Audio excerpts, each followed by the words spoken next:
Welcome to Crisis in Perception, where we examine the systems shaping our world, one book at a time.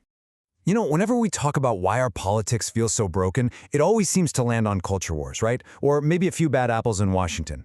But what if the problem is much, much deeper? Well, this book makes a really bold argument that the dysfunction we're all feeling isn't some temporary glitch. It's actually a chronic, baked-in feature of the system itself. So, you've heard this debate a million times.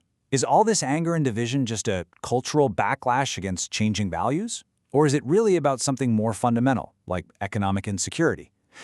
People just trying to get by, worried about their jobs and their futures. The book dives right into the middle of this classic tug of war.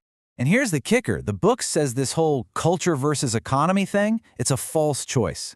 The author's point is that the economy and culture aren't in separate universes. The economic ground you stand on, well, that totally shapes your cultural views and your politics. They're completely intertwined. One feeds the other. Okay, so if it's not just a culture war, then what's really going on? This gets us to the core of the book's argument, which is all about what happens when money speaks louder than votes.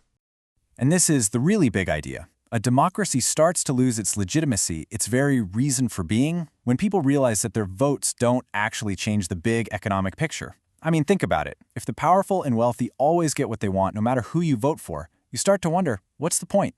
The whole system feels like a sham. All right, so how does this actually happen? How does the system get so stuck? Well, the book lays out a few key reasons, a few mechanisms that basically grind everything to a halt. Let's dig in. First up, there's this thing called capital mobility. Basically, in our global economy, big companies and wealthy individuals can just pack up their money and jobs and move them somewhere else if they don't like the rules. If taxes are too high or regulations are too strict. That threat alone gives them incredible power over governments and, of course, over workers. And you can really see the impact of this on the power of workers. Just to put in perspective, back in 1960, more than 30% of American workers were in a union. They had collective power. Today, that number has just cratered. It's down to only 10%. And that's the whole ballgame right there. As the book puts it, capital mobility just took most of that leverage away. The power that unions used to have was seriously weakened when companies could just threaten to leave. Okay, next up, political gridlock.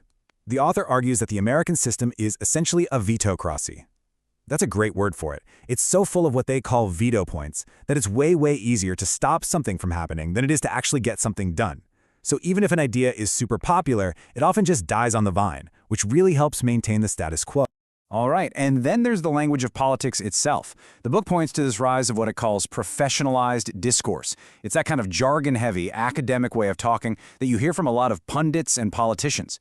Now, for a lot of working-class folks, that language just sounds totally alienating, and it can even come off as condescending. It creates this huge cultural divide, making it nearly impossible to build broad coalitions. So you put all that together, the gridlock, the feeling of powerlessness, the weird language, and what do you get? You get civic withdrawal. But this isn't just apathy. The book argues it's actually a pretty rational choice.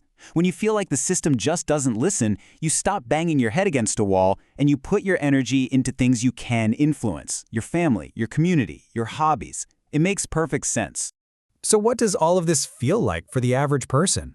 To really make this idea of political hopelessness hit home, let's use a little metaphor. I want you to imagine our democracy as this wide-open road. It looks like it stretches on forever, just inviting you to get in your car and drive towards a better future. And at every intersection, you've got politicians holding up different roadmaps. They're all promising to take you to a better place, a new destination. And you believe that your vote is the key. It's what starts the engine and lets you choose the path. But here's the catch.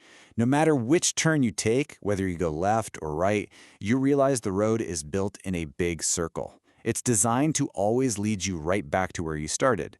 The underlying structure means that, in the end, the same powerful interests always win.